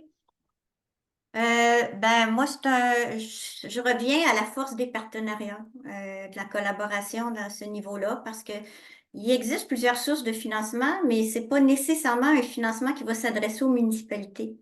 Par contre, qui va s'adresser à des organismes de conservation avec qui nous, on peut travailler en partenariat, en offrant aussi un financement supplémentaire qui peut venir doubler ou un autre financement, et en offrant des ressources, des terrains et tout plein d'autres gains sur le projet. Fait que, je dirais que une des façons de s'en sortir, c'est vraiment de multiplier les collaborations. Puis, d'un autre côté aussi, la ville, dans certains cas, elle peut être porteur aussi d'appels de projets, de programmes de financement, où elle fait un appel de projet et là, elle se permet de venir financer des initiatives qui vont amener plus de conservation sur son propre territoire. Fait qu'à la fois, on peut être porteur de projets pour financer, mais on peut également être juste un partenaire parmi d'autres. Mais ça finit par gonfler un peu les portefeuilles. Merci. Fait que même si personne n'a de l'argent, tout le monde en a un peu, fait que si on travaille ensemble, on peut réaliser des miracles. Fait que merci pour ces paroles sages. Peut-être une question aussi que Lauriane a mentionné au début de la conversation. Évidemment, il y a beau avoir l'argent, il y a beau avoir l'ambition, il y a aussi le défi technique. Évidemment, la biodiversité, c'est plusieurs facettes. Est-ce que vous avez, selon vous, là, accès à toutes les ressources et l'expertise justement pour mettre en place des actions en faveur de la biodiversité? Je commencerai peut-être avec Alexandre. Oui, bien, heureusement, de plus en plus, mais la réponse rapide, c'est non. T'sais, on a parlé d'éco-fiscalité. Là, je parle d'expertise, là, surtout plus que de ressources financières ou matérielles. Des experts en éco-fiscalité là, au Québec, là, il n'y en a pas 37. Il y en a quelques-uns. Ça commence à se développer, on l'utilise de plus en plus, mais l'applicabilité terrain immédiate dans la réglementation locale, puis l'IVMQ nous aide. Mais il n'y a pas tant de monde que ça qui peut accompagner les 1100 municipalités du Québec dans leur règlement. Fait il y a ça. Là, j'ai parlé d'éco-fiscalité, mais les infrastructures naturelles. Comment défaire le réflexe de construire des grosses usines de filtration d'eau alors qu'on a des milieux hydriques juste à côté qui font la job, puis comment évaluer la valeur financière de ça pour pouvoir la mettre dans le budget. D'autres provinces avancent plus vite que nous là-dessus, on n'a juste pas encore l'expertise, ou presque, là. Ça s'en vient. Donc, on y arrive, mais comme tu l'as mentionné d'entrée de jeu, il y a beaucoup de municipalités au Québec. Moi, je parle de mon statut privilégié de troisième grosse ville du Québec. Alors, les plus petites, ben c'est ça. Il faut, comme Marie-Josée le disait, toujours collaboration. Parlant de collaboration, peut-être Daniel, tu mentionnais justement que c'est un peu votre rôle, là, justement, de supporter les plus petits acteurs dans leur mise en œuvre. Est-ce que tu peux nous en parler un petit peu? Oui, donc ça répète un peu l'idée de collaboration, là, parce qu'effectivement, les municipalités n'ont pas toutes les ressources qu'il faut. Puis il y a quand même il y a des différences entre les municipalités. Mais c'est à ce niveau-là que la collaboration avec les acteurs locaux devient très intéressant, avec, par exemple, les organisations par exemple, que ce soit faire un plan de conservation pour la municipalité afin qu'elle ait à disposition l'information nécessaire, la connaissance de la composition du territoire qui est nécessaire par exemple, au moment, par exemple, d'une révision d'un plan d'urbanisme. Donc, ces informations-là viennent influencer et puis instruire la municipalité au niveau de cette... C'est la même chose avec les organismes de bassin versant qui ont ce rôle-là. On voit aussi, par exemple, la collaboration avec les universités. Par exemple, avec les OGAT, actuellement, il y a quand même nécessité de définir des cibles, etc., des cibles et des indicateurs de suivi, et puis il y a une collaboration avec les universités pour venir les identifier et accompagner à ce niveau-là. Donc, je pense que quand même, la collaboration, il ne faut pas le négliger parce que c'est vrai que les municipalités n'ont pas toutes les ressources nécessaires pour répondre à l'ensemble des enjeux, que ce soit en habitation, que ce soit en environnement. C'est compliqué d'être un expert en tout avec, je sais pas, une personne. Merci beaucoup. Pour ceux qui n'ont pas compris, la collaboration est vraiment importante pour la crise de l'horizon de la biodiversité. Il faut vraiment travailler tous ensemble. Puis en fait, ça fait un super bon lien avec ma prochaine question. On dirait que c'est scripté. Donc, comment est-ce que vous faites aussi, parce qu'on parle de travailler entre organismes, entre municipalités, mais en fait, la personne qui est la plus présente sur vos territoires municipaux, c'est le citoyen, c'est les communautés même autochtones pour certains d'entre vous. Comment est-ce que vous faites pour impliquer justement là, les utilisateurs du territoire d'une certaine façon, les communautés qui habitent vos territoires? Je commencerai peut-être avec Alexandre. Oui, ben, je vais vous parler de deux volets. La société civile par les groupes, les organismes, autant en fait de protection de l'environnement que de loisirs, parce que c'est aussi ça la nature. Hein. Puis c'est une belle porte d'entrée d'ailleurs. On pense souvent à conservation, mais les gens qui sont sur le territoire nous aident beaucoup. Ben, à Laval, on a notre trame verte et bleue, hein, qui s'inscrit aussi dans la grande trame verte et bleue de la CMM. Et on a créé une table de concertation de la trame verte et bleue. Donc, on regroupe une vingtaine d'organismes, là, autant le ski de fond que les amis de Telboisé. Puis tout ça. Fait qu'on a vraiment une vue d'ensemble avec les gens qui les connaissent par cœur, là, les milieux qui sont dessus et qui apportent des points de vue complètement différents pour enrichir le point de vue de la ville. Fait que ça, avoir une table de concertation avec ces acteurs locaux au niveau de la municipalité, c'est très, très enrichissant. Puis sinon, deux exemples que j'ai envie de vous donner pour les citoyens et citoyennes. Ben, le premier, de l'autre côté, vous le voyez juste là, sur mon écran, ben, on y va par des subventions, hein, en encouragement positif d'aller vers des initiatives que les gens peuvent faire à la maison, hein, des éco-gestes, comme là ici, la création de jardins de biodiversité. Et plus encore, on est en train de mettre en place là, les deux premières assemblées de quartier, donc des nouvelles instances de participation citoyenne locale à la grandeur du quartier, un projet pilote. Et sur les 6 rôles citoyens du comité de coordination, il y a une personne qui est élue pour représenter le monde vivant. Donc, on essaie dans nos instances démocratiques aussi d'amener cette perspective-là par les citoyens. C'est pas des élus, c'est pas les gens de la ville, c'est vraiment des citoyens et une personne. Il y a des gens qui lèvent la main pour dire oui, moi je suis prêt à représenter le monde vivant. Merci beaucoup. Marie-Josée, du côté de Québec. Mais je dirais que c'est sûr que c'est un élément particulièrement important, puis qu'il y a toute une direction à la Ville de Québec qui s'occupe de tous nos exercices de participation citoyenne avec des plateformes web, des ateliers en ligne, en présence, des échanges, qui essaient différentes formules, comme on a fait une au printemps dernier sur la stratégie en faveur de la biodiversité, où on a uni des différents acteurs de la collectivité, mais qui ont tous des leviers différents, que ce soit des scientifiques universitaires, des citoyens mobilisés pour la protection d'un espace, des artistes qui travaillent avec le vivant, des professionnels des ministères. Fait que d'essayer différentes formules aussi. Il y a des projets très porteurs à amener différents pans de la collectivité à travailler ensemble aussi. Puis, je dirais aussi, par exemple, comme j'en parlais tout à l'heure, développer des programmes, des appels de projets qui vont pousser les organismes qui appliquent qui présentent des projets dans ces appels-là à travailler ensemble. C'est notamment un peu l'accélérateur de la transition écologique là, que c'est un programme de la Ville de Québec là, avec différents partenaires qui distribuent beaucoup d'argent pour des projets en lien avec la transition écologique. Fait que, évidemment, de favoriser ça dans nos critères de programme aussi de financement. Merci beaucoup. Est-ce que c'est le même son de cloche du côté de l'UMQ?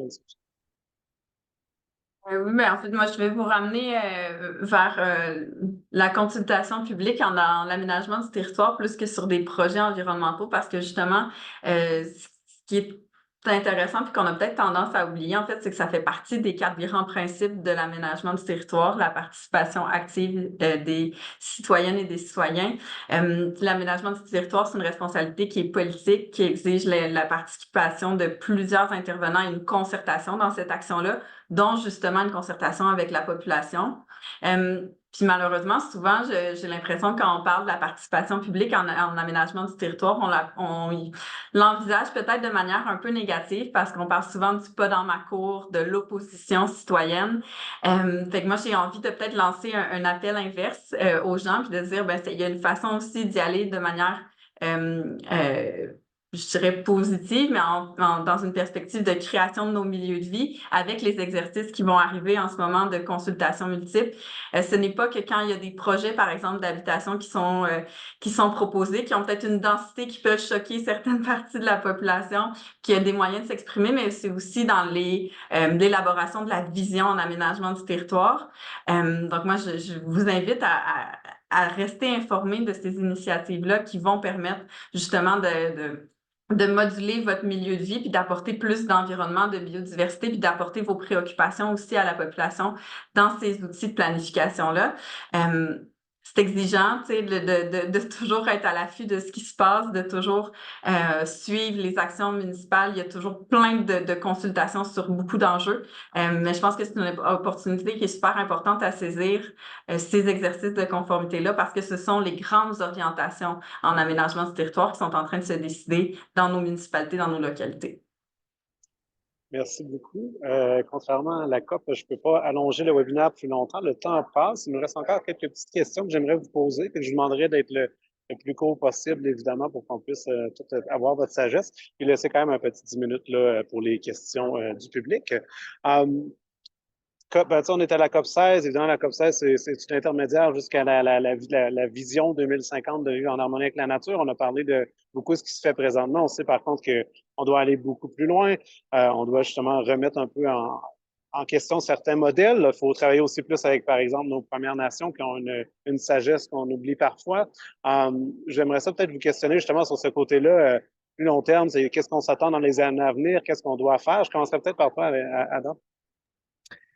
Ouais, c'est ça, tu sais, au niveau des Premières Nations, c'est sûr qu'au Québec, souvent, ça a été un peu, on va acheter des terrains, puis on a juste envie de protéger la biodiversité dessus, mais un des enjeux qui est vraiment présent, c'est l'accès au territoire des différentes Premières Nations qu'il y a justement beaucoup dans le sud du Québec, tu sais, je pense notamment aux Abénaquis, puis c'est vraiment un enjeu, il y a quand même de la créativité des organismes de conservation pour utiliser les outils de conservation volontaire pour justement essayer de redonner accès à ce territoire-là, mais on sait que justement, il y a vraiment tu sais, ça reste des enjeux parce qu'il n'y a pas forcément, comment dire, mais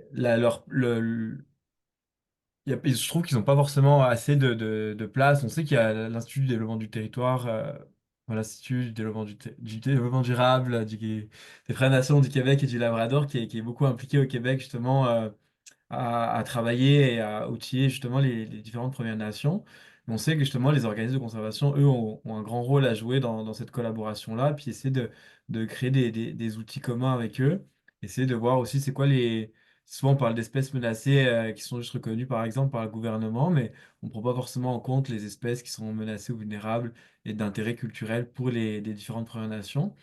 Donc je pense que c'est davantage de prendre je pense justement on parle souvent de la vision à deux yeux, là, à la fois avoir l'œil scientifique de la chose pour justement protéger son territoire, mais aussi avoir l'œil plus culturel que les Premières Nations ont pour justement essayer d'avoir un autre regard sur la protection et l'utilisation du territoire finalement. Donc, arriver à justement essayer d'intégrer ça davantage dans les pratiques plus globales. Tu sais, c'est sûr que pas une attente à la COP16 par rapport à ça, mais je pense qu'avoir cette reconnaissance-là et puis cette prise en compte culturelle, c'est vraiment, je pense, à l'échelle globale, puis ça quand même important au Québec aussi, là. Non, mais c'est vraiment intéressant. Tu vois, il y a justement des travaux à la COP16 sur le rapport de l'IPBES qui s'appelle le Value Assessment. Justement, un rapport qui dit, OK, oui, c'est important de prendre notre valeur très instrumentale, là, de qu'est-ce que ça nous rapporte à nous, mais aussi justement de considérer là, la valeur intrinsèque qui est souvent difficile à définir parce qu'il faut se sortir de notre humain pour y donner une valeur. Fait que, tu sais, c'est justement intéressant que tu mentionnes ce type-là. C'est quelque chose définitivement qu'on doit ajouter à notre decision making, mais qui est moins facile, évidemment, à intégrer facilement. Je rebondirais peut-être avec Alexandre. Je sais que justement que c'est des concepts qui t'intéressent là, à la ville, mais aussi là, de façon plus personnelle. Ben oui, absolument. Tu sais, la valeur intrinsèque, mais aussi la valeur culturelle, puis la valeur spirituelle, la valeur de santé. Et tu sais, il y a plein d'autres aspects qu'on évoque que très peu parce que justement, ça rentre pas dans un tableau Excel. Tu sais, moi, ce que j'ai envie mon rêve ou hein, mes fantasmes pour la COP qui s'achève, c'est d'aller au-delà du développement durable. On parlait beaucoup de collaboration, mais là, de collaboration inter-espèces qui est au-delà de juste les humains, là. Puis la régénération, contrairement, c'est le paradigme avec lequel je voudrais qu'on arrive. Développement durable, grosso modo, c'est on laisse la situation dans le même état qu'on l'a trouvé, en do more harm en anglais. Mais là, on l'a scrappé bien trop, là. La biodiversité, là, on peut pas la laisser à la prochaine génération dans le même état. Il faut vraiment, puis les villes, on a un rôle de premier plan là-dessus, là, avoir une empreinte écologique vertueuse. Tu sais, oui, on a une empreinte écologique, on en aura toujours une, mais si on laisse la situation dans le meilleur état que celle qu'on l'a trouvée, c'est vraiment l'impulsion que j'aimerais beaucoup voir émerger durant la prochaine année, en fait, et puis dans le prochain cycle de COP.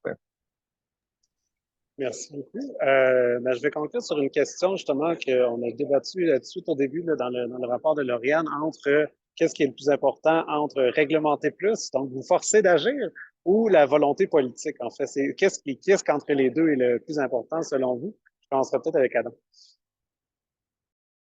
Ouais, bah pour faire court, je dirais vraiment c'est l'aspect de cohérence entre les différents paliers gouvernementaux. Souvent, on voit que c'est le ministère de l'Environnement à cœur de protéger la biodiversité, mais derrière, si par exemple tous les acteurs sont pas ont des visions différentes de protection de la biodiversité, que ce soit, mettons, le ministère des Forêts, de la foresterie, que ce soit la MAPAC au niveau de l'agriculture. Donc, si chacun a sa propre vision de la chose, bah, ça va vraiment être des bâtons dans les roues pour protéger la biodiversité. Donc, c'est comment vraiment essayer d'avoir cette vision globale et cohérente pour que justement, bah, dans un premier temps, ce 30%-là puisse être atteint et puis de manière efficace et tout en limitant la perte de biodiversité.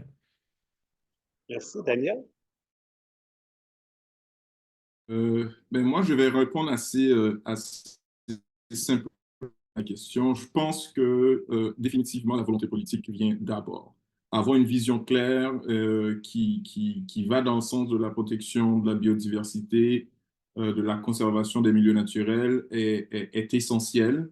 D'ailleurs, on voit que dans l'état actuel des possibilités au niveau réglementaire, entre deux municipalités, il y a deux réalités complètement différentes entre les pratiques. Donc, je ne pense pas que c'est un manque de pouvoir ou de capacité de réglementation qui freine. Et oui, c'est complexe, mais on voit qu'une fois que la volonté change, ben, il y a comme un enclenchement, puis ça s'accélère. Et je pense que définitivement, il faut voir que la sensibilisation est vraiment importante à ce niveau-là. Merci, j'irai avec Anne-Sophie. Ouais, ben en fait, c'est certainement indissociable, la vision politique et la réglementation, mais surtout aussi qu'on voit, finalement, on a déjà un cadre réglementaire, comme le mentionne Daniel, qui est assez construit. Donc là, on est plus à l'étape justement de peut-être penser la ville 2.0, je vais le dire comme ça, dans une perspective où il faut bien planifier le 70 pour conserver le 30, puis éventuellement plus, là, parce qu'on était juste dans un objectif de 2030 là, avec ce 30%-là. mais dans le sens que si on planifie pas de façon cohérente ce 70-là, par exemple en ayant de la consolidation de milieu de vie, donc en acceptant des densités plus élevées, une façon d'habiter le territoire qui est différente, on n'arrivera pas à nos objectifs. Cette vision-là qu'on développe, finalement, va venir influencer la réglementation qui est déjà en place, moduler nos outils, bonifier ces outils réglementaires-là. Fait que finalement, c'est toujours un jeu, un aller-retour, puis il faut pas qu'on voit ça de façon fixe non plus. Souvent, on a tendance à envisager le cadre réglementaire comme quelque chose qui est très strict, rigide, fixé dans le temps, alors qu'il faut qu'on ait beaucoup plus d'aisance à les modifier, ces outils-là, pour arriver à des objectifs qui sont très importants, des actions qui doivent être prises à court terme pour justement arriver à atteindre ces objectifs de protection de la biodiversité, ces objectifs climatiques et ces objectifs de bien-être de la population, j'ai envie d'ajouter de manière générale. Merci, Marie-Josée. Le mot de la fin. Évidemment, ça va de pair, volonté et réglementation, mais je pense d'abord la volonté et le courage politique d'abord, parce que puis j'entends dans le mot politique la société en général, parce que c'est pas de mettre ça dans les mains des élus, là. Les élus, c'est les citoyens qui votent pour les élus. Fait qu'au fond, il faut qu'il y ait d'abord une volonté puis un courage. Puis cette volonté-là peut faire en sorte d'ajuster la réglementation en sa faveur, mais ça reste que la règle, c'est d'abord ça qui domine. Merci, Alexandre. Puis tout à fait d'accord avec ça, ça prend les deux. D'abord, pas d'abord, en même temps, une co-émergence de la vision audacieuse politique, bien sûr, mais après ça, la compétence pour la traduire dans la réglementation concrète, j'ai envie de dire prescriptive. Hein, on n'a plus le temps de niaiser avec juste des trucs incitatifs. Là. La réglementation, il y a qu'un aspect obligatoire. Et c'est ça qu'on a besoin. Puis au-delà de cette question-là, ce sera mon petit mot de la fin, ce qui est plus important pour moi, c'est de rester ouvert, curieux, proactif dans le développement des stratégies de biodiversité. Là, ouvrir son esprit à des nouveaux paradigmes. Hein. Je pense au développement régénératif dont j'ai parlé tantôt, la perspective écocentrique avec être responsable du monde vivant non humain, les actifs naturels, les infrastructures vertes, continuer à développer ça. Je pense à l'aménagement biophile dont je vais parler tantôt. Et pourquoi pas au niveau municipal, au droit de la nature. Hein? Si on avait des citoyens municipaux non humains, à quoi est-ce que ça ressemblerait? Merci. Il nous reste 10 minutes de questions pour les questions. Je veux juste vous remercier. Là, vous êtes justement des acteurs qui ont la volonté politique, qui ont décidé de consacrer 1h30 de votre temps à venir jaser avec nous alors que vous étiez bien occupés à protéger le vivant, mais aussi à protéger nos sociétés par le fait même. Fait qu'un grand merci à vous six et évidemment à Agathe de nous avoir reçus. On va prendre évidemment là, pour les 11 dernières minutes les questions, s'il y en a dans la salle. Merci encore à vous. Pour les questions, comme j'ai expliqué, il y a la petite boîte Q&A en bas du Zoom, mais sinon, là, vous pouvez mettre dans le clavardage ou les envoyer aux panélistes et nous-mêmes. En tout cas, dans tous les cas, on va les lire et les recevoir, là, donc n'hésitez pas.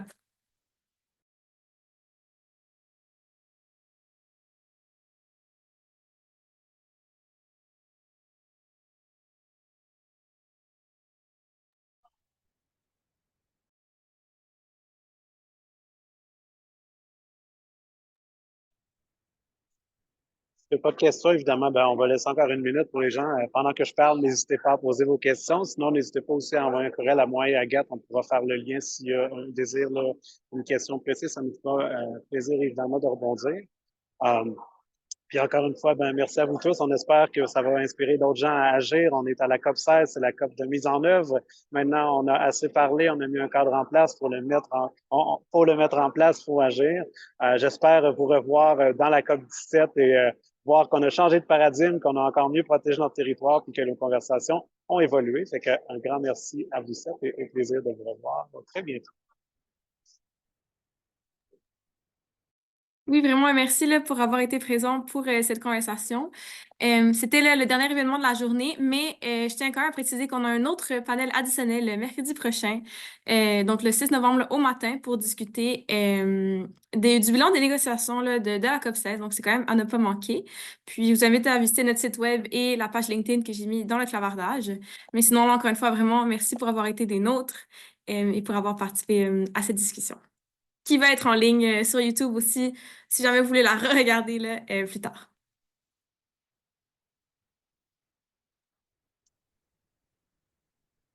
Merci On à a une tous. question. Oui. Euh, on a une question. Donc, comment assurer que les projets qui ont cours en ce moment suivent les meilleures pratiques et non pas les réglementations du passé?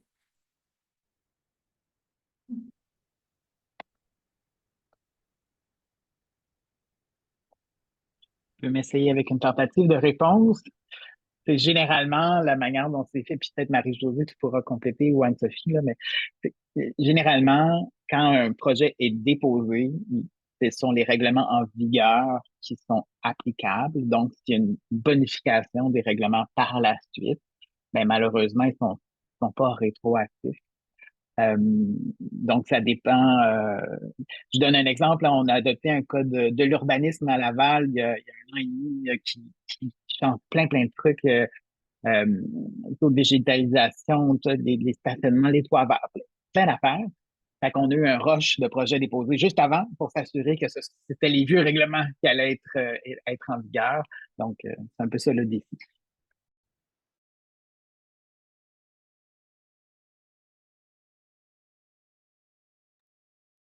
Je vais peut-être m'essayer. Euh, Quand on dépose un projet, normalement, avec la réglementation en vigueur, il faut le voir comme un peu comme le minimum qui est requis. Donc, je pense que ce que disait Marie-Josée par rapport euh, euh, à la volonté politique, incluant les citoyens, que ça peut jouer un rôle. Dans le sens que si on demande une canopée minimum de 2 arbres en cours avant, ça ne veut pas dire que vous ne pouvez pas en mettre 4, 5. Ça veut dire 2 minimum. Donc, il y a quand même une façon d'aller plus loin avec que ce que la réglementation exige. C'est peut-être différent par rapport au nombre de cases de stationnement exigées, qui est une aberration, mais euh, dans d'autres cas, par exemple, il y a moyen. Je vais tout rebondir rapidement parce que Laurent l'a mentionné au début, mais aussi de s'inspirer d'acteurs autour de nous, justement, parce que souvent la réglementation, c'est, comme vous avez dit, c'est le minimum, mais justement de créer des coalitions, de travailler avec les autres, de voir qu'est-ce qui se fait, parce que justement, toute la démarche d'éco-fiscalité qui a été mentionnée brièvement tantôt, ben, justement, souvent, c'est des leaders qui vont dire, ben moi, je vais faire des tests, je vais faire quelque chose, mais vraiment de travailler, de regarder ce qui se passe, parce que ça va permettre justement, au lieu de prendre la réglementation comme étant le modèle, ben, de voir qu'est-ce qu'on peut faire qui dépasse la réglementation. Fait que pour moi, c'est ça. Je ne vous l'ai pas dit tantôt, mais l'importance de la collaboration et de travailler ensemble et de s'inspirer. Mais je pense que justement, avec ta réponse, David, tu viens aussi de répondre à l'autre question là, qui fait un peu suite à la première question, qui ça a été demandé là, comment rendre les règlements en vigueur plus forts que la politique.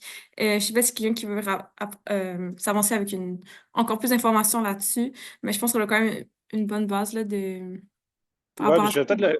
je vais peut-être le redire, parce que nous, ce qu'on fait avec Télé pour exercer, c'est vraiment ça, c'est de dire, ben, il faut, oui, il faut des gens mobilisés, mais il faut des advocates, il faut des gens qui vont pousser pour les changements, comme, pardon, je sais plus qui le disait, mais quelqu'un disait justement, ben, les règlements, ça change, c'est flexible, ça va évoluer, ben, pour que ça arrive, il faut que des gens poussent pour que ces règlements changent-là. Nous, on le voit du côté même privé à la COP16. Oui, il y a les entreprises privées méchantes qui disent, faut pas que ça change. Nous, on aime ça, détruire la nature. Ils disent pas littéralement ça, mais vous comprenez. Tandis qu'il y a des entreprises qui vont dire, ben non, changer la réglementation. Nous, si on si on n'a pas de la bonne réglementation, on n'est pas compétitif, on n'a plus de ressources, on peut même pas fonctionner. Fait que c'est important justement d'être un leader puis d'advocate pour du changement parce que c'est un rôle qui est critique. Nos sociétés d'aujourd'hui ont été bâties par des gens qui ont voulu du changement. Fait que faut continuer dans ce paradigme-là de vouloir pousser les choses plus loin que la réglementation minimale. Puis je peux Puis, vas-y, Alexandre. donc, mais, très rapidement, j'ajouterais que les réglementations sont éminemment politiques.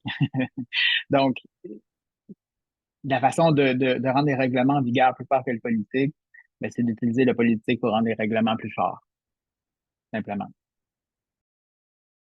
Puis j'allais dire, nous, ce qu'on regarde aussi, mettons, quand on parle d'air protégé ou justement les autres mesures de conservation efficaces, où on veut encourager le fait que la biodiversité elle soit protégée à perpétuité, ben, c'est comment, justement, on regarde comment les villes peuvent se mettre des espèces de couches de protection pour protéger un milieu naturel. Donc, oui, une résolution, si un conseil fait une résolution municipale pour protéger un terrain municipal là où il y a de la biodiversité dessus, bah, une résolution municipale, si le lendemain, c'est plus le même conseil, ça se change facilement. Donc, c'est comme, on peut le casser. Donc, c'est quoi les couches de protection qui peuvent être mises en place. Donc, mettons, tu sais, dans le cas, tu sais, Alexandre, t'es plus au fait, tu sais, mais au niveau de la ville de Laval, bah, ça peut être mettre une résolution municipale. Après ça, être inscrit justement au règlement, aux différentes couches les différents règlements d'aménagement, que ça soit inscrit dans la CMM. Donc, essayer de mettre des paliers de couches pour que justement, ça soit plus difficile à casser, puis que la biodiversité, justement, qui a son objectif de protéger c'est pas utile de protéger la biodiversité pour 5 ans, tu sais. On vise la perpétuité, sinon ça marche pas et ça rend pas service à la population. Donc, c'est comment justement ces espèces d'étapes-là pour que ce soit plus difficile à briser, puis que la biodiversité puisse être protégée à perpétuité finalement.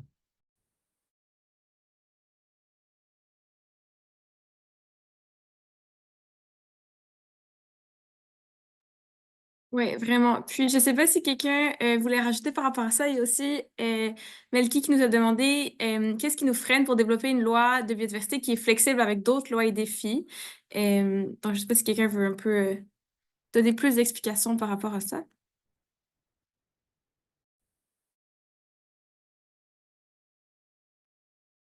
Spontanément, j'ai envie de dire rien.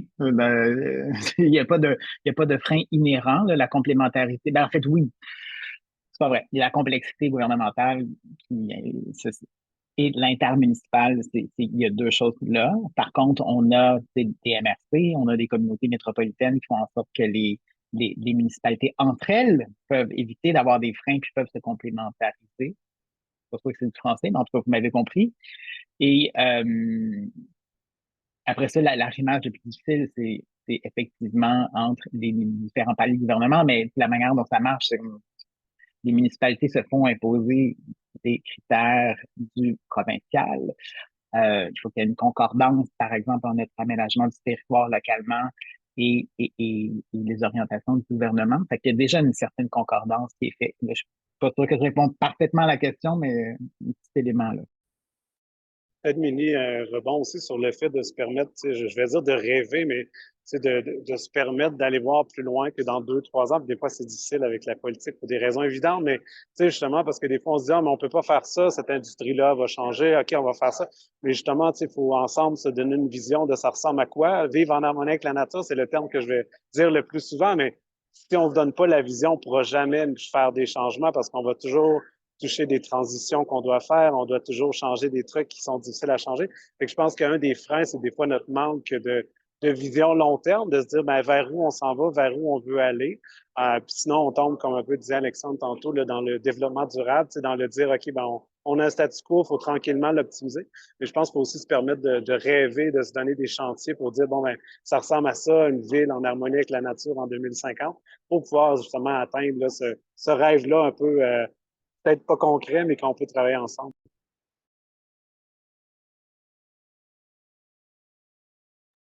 Mais je pense que c'est la parfaite façon, là, justement, de clore ce webinaire. Donc, encore une fois, merci à tous et à toutes d'avoir été présents. Merci à tous nos panélistes et à David pour l'animation, bien sûr.